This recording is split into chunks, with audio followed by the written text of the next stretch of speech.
welcome to the Fink, It Isn't Until It Is podcast. I'm Finn. I'm Tim. I'm Guy. In which we discuss the various moving parts in a life in music.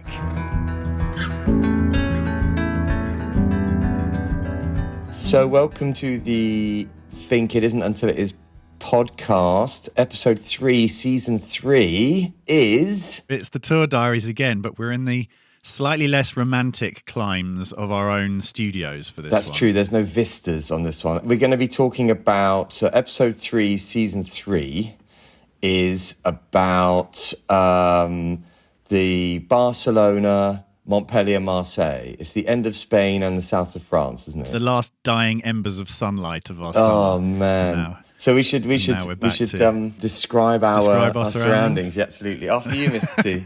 After you, brother. Yeah. Okay. I'm in my my studio in East London, and it's quite a nice, for me, it's just quite a nice little space. And I have all my gear here. I have various guitars and drum kits and so on. And it's kind of rainy and grey outside. Yeah, exactly. It's the same for me. I'm in my living room and in Berlin, enjoying this brief break before we jump on the bus.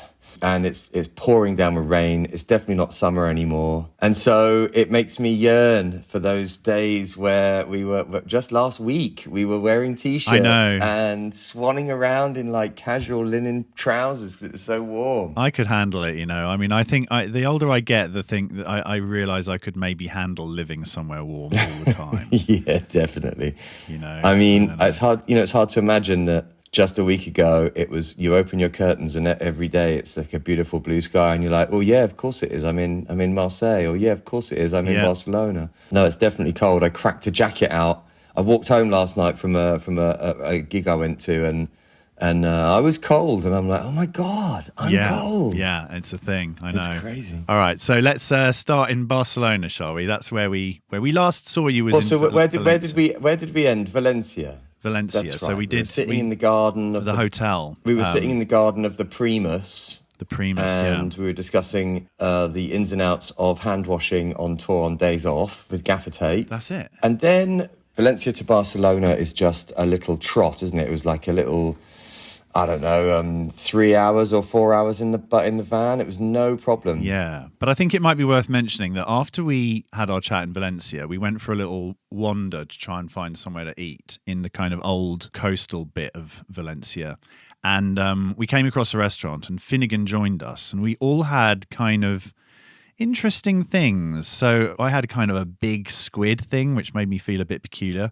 But Finnegan had he went completely off-piste and had raw salmon and avocado and octopus and various things like that. And then the next day he was not feeling very well. I mean, you know, these are the tour diaries. It is one of my little rules. Definitely don't eat raw fish on tour because if you get food poisoning, it's the worst. And you've still got to do the gig whether you feel up for it or not. And he definitely got a little touch of something from that plate of raw salmon and he was definitely very green about the gills during that Barcelona show, wasn't he? Halfway through the drive to Barcelona, he asked me if he could borrow a pair of shades because he thought it'd be easier for him to kind of, you know, deal with the world feeling as he was. So he borrowed my shades, and so Finn and I were sat in the front of the van driving and so on, and Finnegan was sat in the back, and it felt like we were driving him, like we were the team and he was the rock star. Because he was just reclining in this pair of shades. He definitely looked the part for sure. Yeah, man, that was an intense meal. But we also learnt on that night that Monday is apparently the day off in Valencia because we thought we don't need to get reservations at these fancy Michelin restaurants we're going to hit tonight because it's Monday and we get there and they're all booked out and full and because it's Monday and apparently that's their Sunday. Yeah, there's only a few of them open, so everyone just crams into the few that are left. Good to know. Yeah, but, good to know. I remember when we got to the Barcelona venue. It's a venue we've done before and we have fond memories there, or not so fond memories there, but we do. The gigs have always been great in Barcelona. But as soon as we pulled up around the back of, what was the name of the place? Apollo 2. Apollo 2. Sala Apollo 2. As soon as we pulled up around the back, I immediately remembered, yes, this is the place where I crushed my foot. Oh my God. Where everyone was trying to get me to stop loading in and loading out because it's like you might get injured and you can't get injured. And being the band that we are, we love doing that and we love carrying stuff and we love being involved in those moments of the show. And being a Muppet, I was stood where the lorry trailer gets lowered. RG was lowering it, our lighting guy, and he lowered it onto my foot and crushed my foot into the road. And I was really, it was really black that toe. Yeah. I had to ice my foot and do the rest of the tour with a black foot. It was so intense, and it's an injury. It recurs. Really? It's definitely the spot now where if it gets really cold or some of my yoga positions that are very toey, I definitely feel that injury. It's permanent. But we get in there and it's lovely to be back in a familiar venue. But one of the fun things about the Barcelona gig was my parents were there. Yeah, they were. And we had no merch. We had no merch solution that night. And so my mum and dad promptly took over the merch. Yes. And my mum sold everything. Every she t-shirt. Smashed it. She absolutely smashed it. Smashed it out the park. She sold literally everything. And my dad would be taking pictures. My mum was shelling t-shirts like crazy. And it was like, man, this is like a proper family business. Yeah. They were awesome. Oh, you know what parents are like. They want to be. Yeah, they want to see a show and have a good time. But I think my mother would always prefer to be useful than to be enjoying herself. So she was. She seemed very, very keen to be useful. They wanted to help us load out afterwards. Yeah, that was a no. Stop your mum from lifting up a massive Pelly case. Yeah, I know, and we had to go pretty fast. Sometimes these load-ins, the van is parked on the road. You have to get it in real quick, and it's a real. By then, we'd done I don't know how many gigs by that point, 10 or 11 or 12. So our load-in and our load-in order is quite a thing. So it's another little insight into splitter touring is the order of pack. Which is quite interesting. Once you've got the back of a splitter van, and you've got a lot of moving parts. It's very much like Tetris. You've got a lot of different size cases and different size guitars. And there's only a couple of different variants that will allow you to get them all in without them all falling out when you open the back door.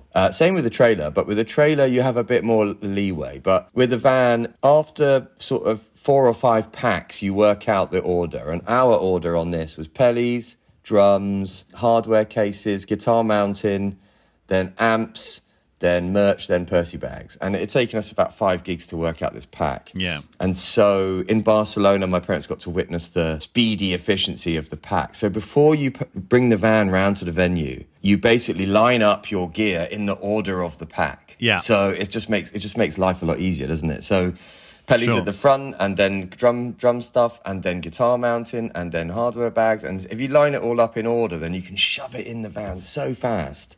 I think we got that down to 10 minutes by the end. It was really fast.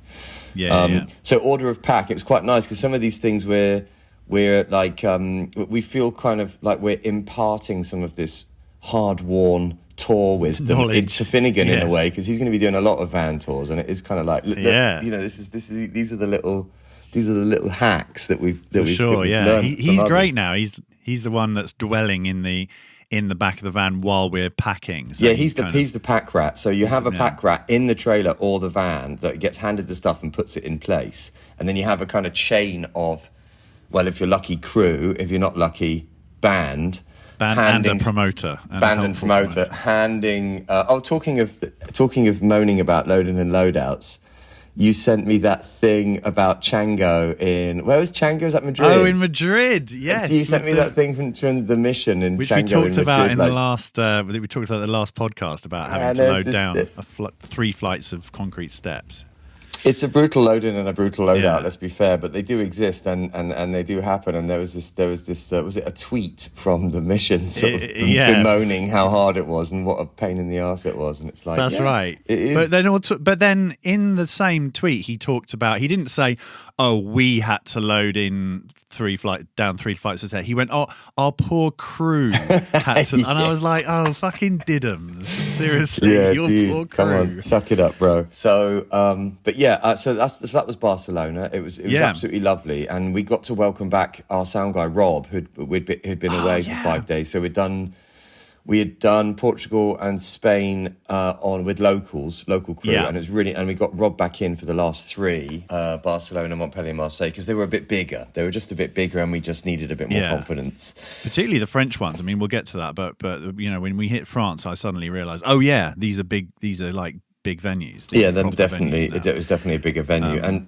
but Barcelona was a lovely way to say goodbye to Portugal and Spain, and you know, we had a lovely gig and played really great, and Finnegan survived his Valencia raw salmon experience just about. I'm really glad we did that, and it's hard to explain to some people how come you didn't do it in the bus, and it is just literally kind of like, we don't want to lose Spain and we don't want to lose Portugal. We love playing down there and we love our fans down there, and it's like, so in order to do that, we're going to have to, you know, get in a van and do the miles and do it old school, and actually it's a bit like a busman's holiday. In a way, being on the bus is going to be a little dull after that. I know. I was just thinking about that this morning. And I'm also worried about the sleep factor, because the one good thing about a splitter tour is you do get a hotel room every night. That's true. So we trundled off from Barcelona into the night, and then we trundled to one of our... Well, you know, we haven't played Montpellier that often. I mean, we haven't played... It's not like on our circuit that we play every time we go out. And it's been a while since we played Rockstore, I think. Yeah. But... Okay, driving a splitter van around the streets of Montpellier, at the ancient Roman streets of Montpellier, is not for the faint-hearted, as you found out. As I found out. I wasn't prepared for that, actually, I must admit. It was tight. Oh, my God. It was very tight. Tense. And it was...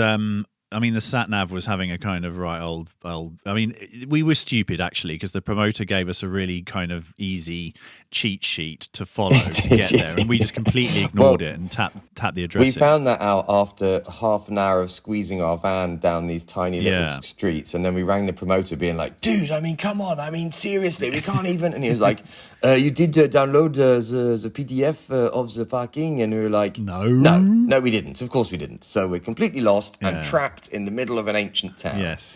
And once we downloaded the PDF, everything was a lot easier. Then it was fine, yeah. But the two things I found quite difficult to deal with were scooters. Loads of scooters just cutting you up as you were driving down these already like narrow enough streets, and also people walking in the street, not on the pavement, like everywhere. I mean, you did beep that there were some ladies that were having a leisurely stroll in the twilight down a little cobbled street, and you kind of ran up upon them in this giant van and beeped your horn, bro. I was at the end of my tether by that point. You're in the... Well, the worst thing about that was that I beat my horn, and fair enough, they turned around and gave me a really firm finger. I thought that was fine. But really bloody Rob roared with laughter as I drove away, so they could definitely hear him roaring with laughter. So, and our van has German plates, so they were probably thinking, bloody Germans beeping their horns in our beautiful town. Yeah. Anyway, so I'm sorry for that to those ladies, whoever you were. I was at the end of my patience. Well, they didn't think about giving you the finger. That was like an automatic reaction. It was like a muscle. There was like a muscle memory reaction. You got a firm finger within a heartbeat. I was quite impressed. It was cool.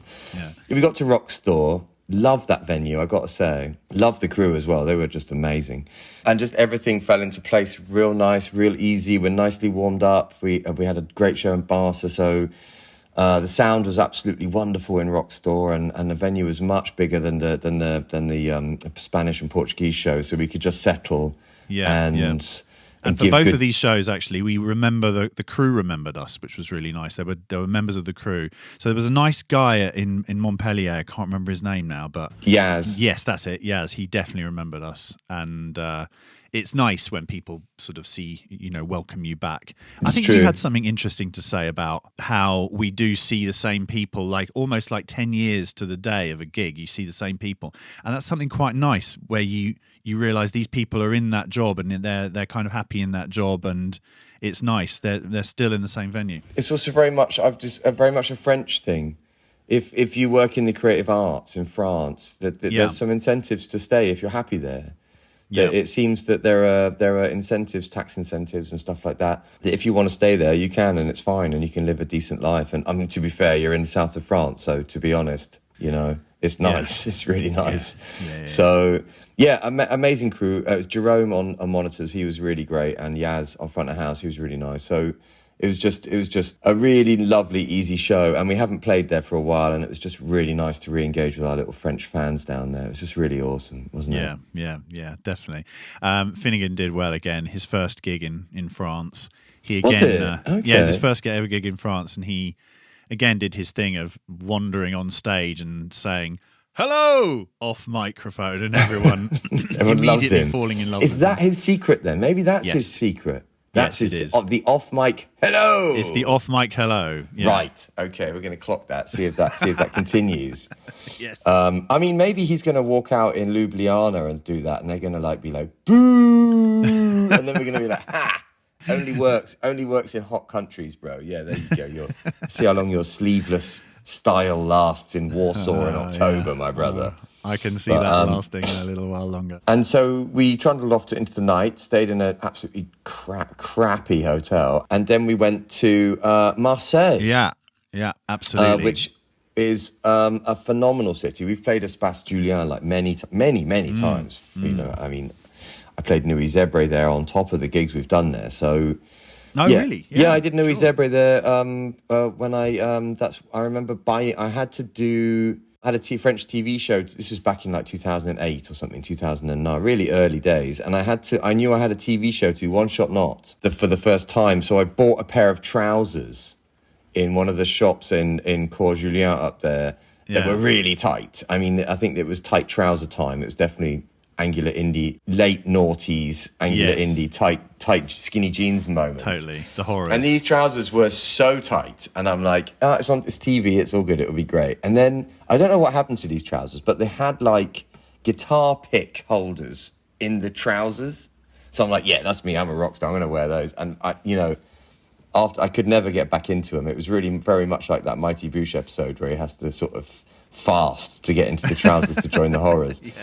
Yeah, we've played there a ton of times, but weirdly enough, my memory of Espace Julien is, I've got two key memories of this venue, and that is, one, it's at the top of a hill, and Marseille is quite windy and wiggly and hilly, but it's at the top of a hill, up a very tight street, and normally when we do it in a bus, and it is an absolutely terrifying load in, load out, because the bus has to drive up this very tight, very steep hill, park somehow with a trailer, you unload it, you get out, and then it has to go round a kind of roundabout which is impossibly tight, and then to get back out you either have to back the truck down the hill with the trailer, or if you've managed to turn it around amongst all the chaos and madness and mopeds and vans delivering food and everything, then you've still got to get out, and there's no guarantee there's not going to be like a Fiat 500 just plonked in the way and you're all just stuck there. And so to do it in the van was actually quite a pleasure, because you drive in, you unload, you park the van. It was almost like, this is the most stress-free moment ever in this place. You were driving, so you felt like you'd achieved a certain thing where you'd driven up to... I did. I wanted that. I wanted that on my personal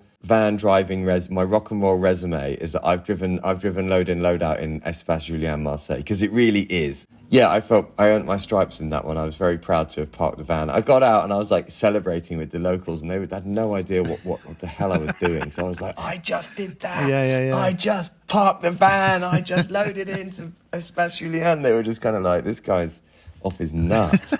He's just parked a van. Congratulations. Like, this is a big one.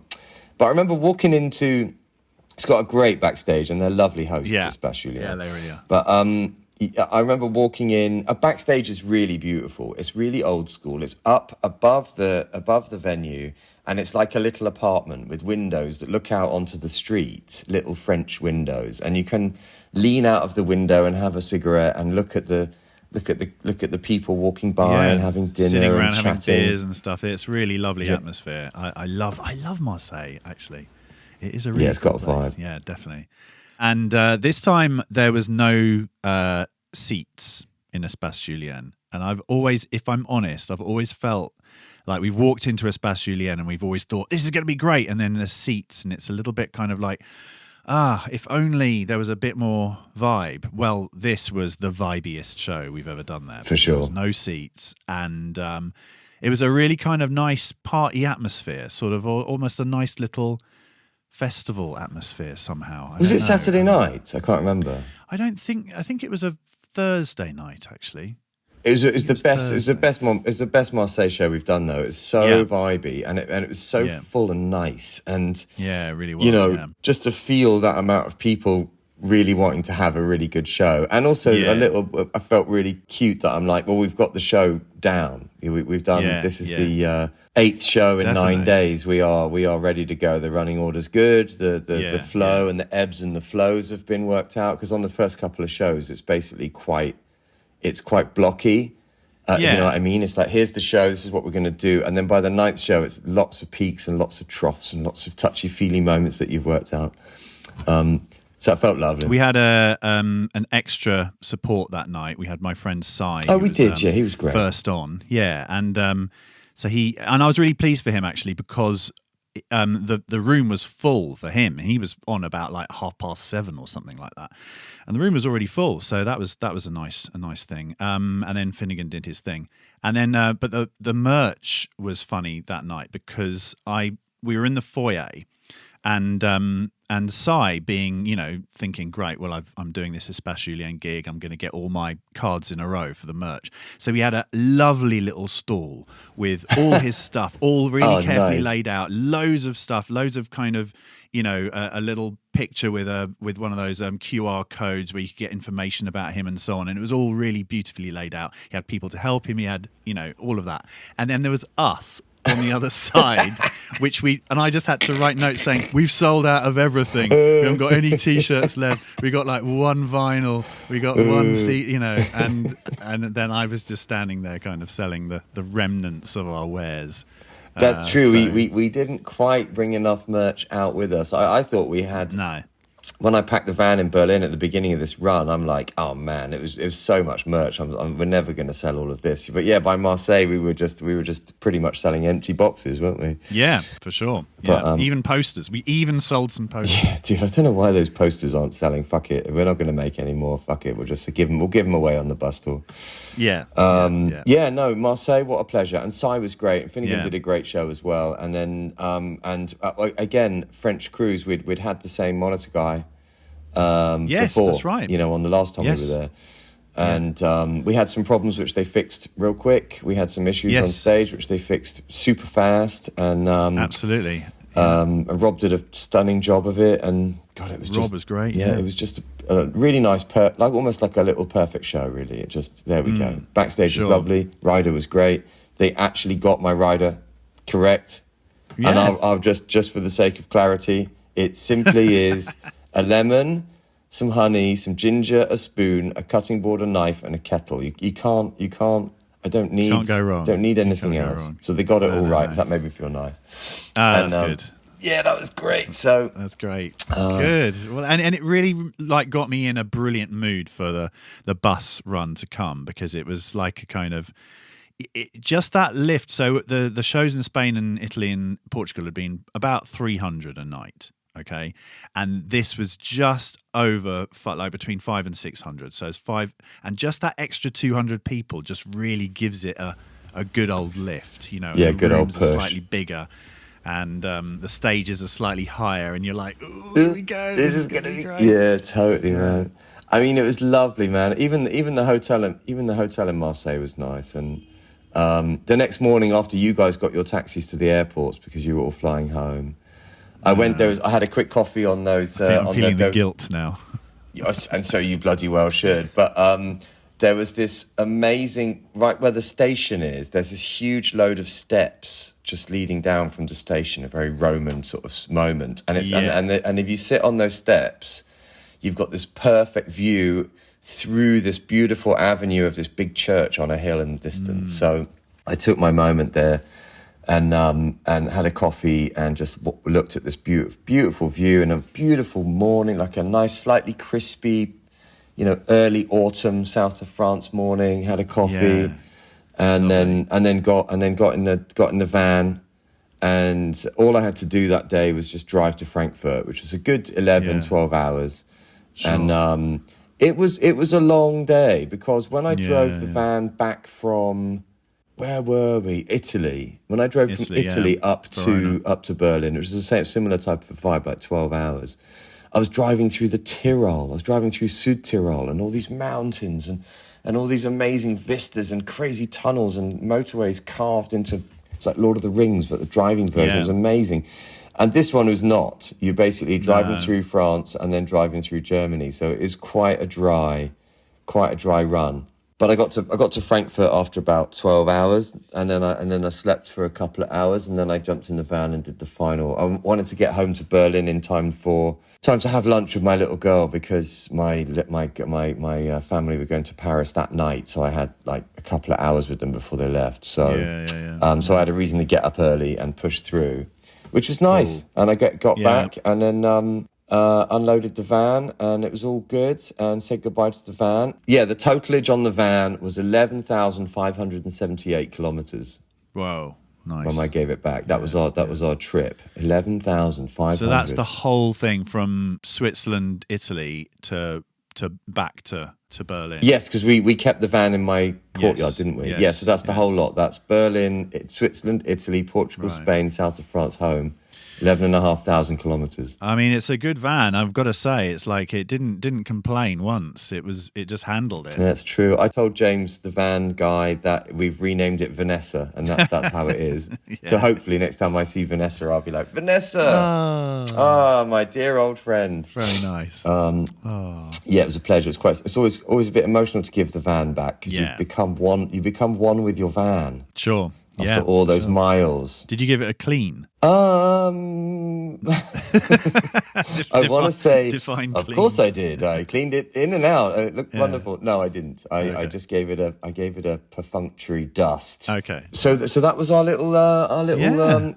beautiful late summer run. Can't believe it's over. You know, Italy, I'll just remember. Okay, well, let's do a quick breakdown of the Splitter Years Part 2. Like, favorite Italy memory.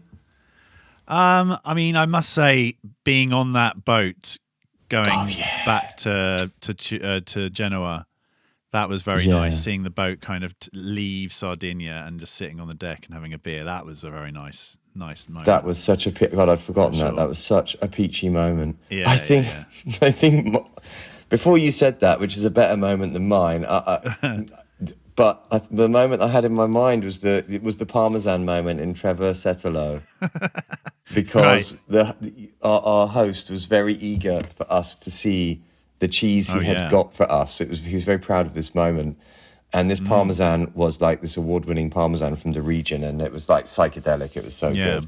So is that all gone now? I've still got a bit of it in my fridge. I mean, really? It's been ground down and used, but it's a bit dry now. But I think the Parmesan in Trevisetolo was my favourite moment of Italy. Bless him. I mean, Silvano in general was a good memory. Like just having him around. That was fun. Memories of Silvano. Portugal, favourite memory in Portugal? Well, I'm trying not to say pastries. But I think I might have to say pastries. Just sitting in that little cafe across the road from the hotel in Lisbon, having a coffee and one of those pastries. And just watching the world go by. That was lovely. Oh, that's nice, man. Yeah. I think mine was probably Porto. When we stepped out of the venue for a second after loading. To see where we were, and we were on this kind of balcony overlooking the river and some ancient buildings, and the sun was just going down perfectly, and the weather was perfect, and I got 10 minutes of just like, this is so nice. I think that was my favourite moment then. Spain. For some weird reason, I'm just thinking about stopping at the big Spanish service station where we kind of were all trying to order various things, and we couldn't use the guy didn't take cash, and he had to put it in a slot machine, even though the guy was just standing there.